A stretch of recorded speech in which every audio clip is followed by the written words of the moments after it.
Hey, how you doing? This is Steve, real estate agent with Keller Williams Realty Atlanta Partners Sugarloaf with the Malone Realty Group. So, I'm going to ask a hypothetical real quick.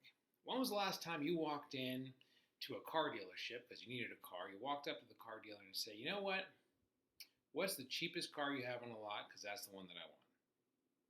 You didn't do that, right? Because you were looking for value. You were looking for a car that, maybe you spend a little bit more, but it's not going to break down quite so fast. So sometimes buying the $5,000 used 1970 something, whatever, is not the smartest move when they've got something that's more reasonable. Yeah, it's a little bit more expensive, but it won't break down on your way home. So maybe that's the better thing. So sometimes you spend a little bit more for that. Okay, so all right, now another hypothetical. Let's say that you're going to put away some retirement money and you want to call your financial planner and you're interviewing two financial planners. And one financial planner says, I'm going to charge you $100 and I'll take care of all your money. And he ends up not doing very well. And then there's another one who you could have hired for more than that, but they're going to net you more money because they know what they're doing and they actually are going to help you invest that money correctly and get a better return on it. Yes, in theory, that guy was a little bit more expensive, but did he help you net more money on the back end? Yes. So was it worth it? Okay, so in that vein, I now present to you my next question, and kind of what I highlighted at the beginning of this video, or on the description of this video, is what's the one question that you are not asking when talking to a listing agent that you should be? And I'll also say there's one question you are asking, or some people are asking, that doesn't make sense. And one of those questions is, can you do it for cheaper? Or can you match what they did? There are different kinds of realtors. There just are. There are some realtors who are discount realtors and really all they do, and they're unapologetic about it. This is their business model. They put your listing on the market for just a flat fee, because of rules, I can't really say the numbers. Let's just say it's X percent, or it's, a couple $100, whatever it is. They can do that. They do no marketing. They do no open houses. They do no networking or anything like that. They just put your house on the FMLS. People like that, they only have about a 50% chance of selling your house. And when you look at the numbers, it's like 50 to 60% of those houses just don't sell. Simply listing on the FMLS does not guarantee that it's going to sell. Okay, that's kind of one of the steps that most realtors do. But some people do hire them because they advertise themselves as being the discount broker, and that's what they do. There's some people that do it for a little bit more than that. We'll call it Y percent. So some people do it for X, some people do it for Y. And they do a little bit more. They may do some of the marketing. They may do some of the open houses, networking with agents, things like that. But still, at the end of the day, the biggest question is how much of that list price are you going to get? Let's say you're selling your house for $300,000. If you get somebody that puts in an offer and you only walk with 290 or 285, yeah, your house sold, but did you get every dollar that you could get?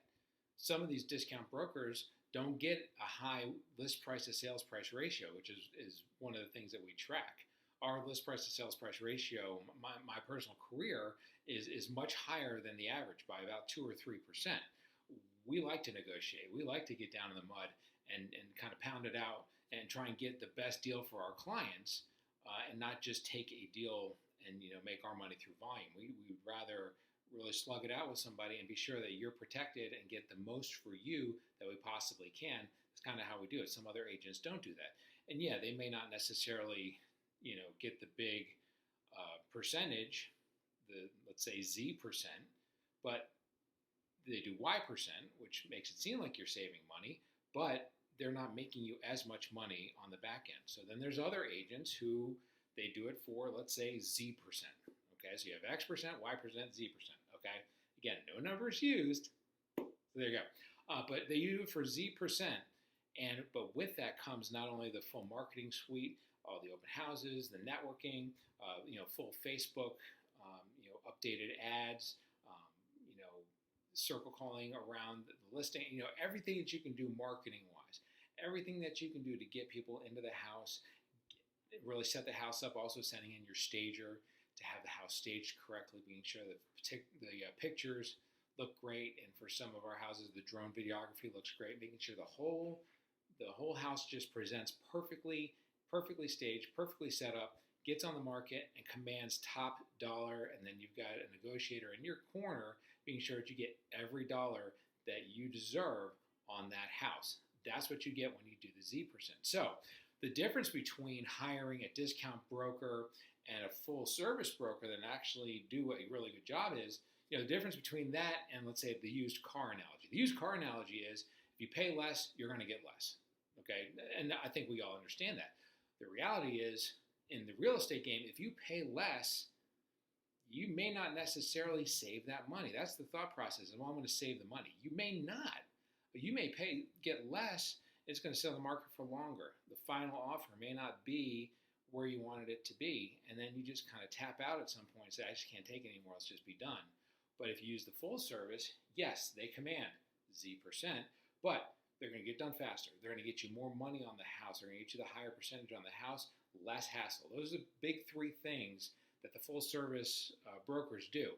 They get you more money for the house. B, they're going to get it sold faster. And C, they're going to get it sold with a lot less headache than if you do it one of the other ways. So even though you're, quote, paying, Z%, you're still going to net more money in the end than versus some of the other discount brokers or some of the other kind of middle-of-the-road brokers that don't negotiate quite as well. You get somebody, a real bulldog in your corner, or a yellow jacket in this case, in your corner that's looking to help you out and looking to really do the best for you, that's the best situation to be in. So yes, it may, quote, cost less, but when you look at it at the end of the day, your goal is to net the most amount of money possible when you sell your house. That's how you do it. You hire a full-service broker and let that broker do what they do, get your house ready, sell it for the best price, and negotiate like crazy to get you every dollar that you deserve. So there you go. One of the things. So the next time you talk to an agent, maybe instead of saying to them, hey, how cheap will you do it for, say, hey, in your career, what's your list price to sales price ratio? What percentage can we expect? How good of a negotiator are you? Because the reality is that's going to dictate how much money you make versus how much they charge you.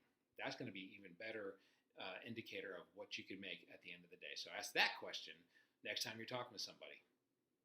Even if it's me, give me a call. If you have any questions about anything, give us a call, 470-233-4409, 470-233-4409. Steve, Keller Williams Malone Realty Group. Y'all take care. Have a good day.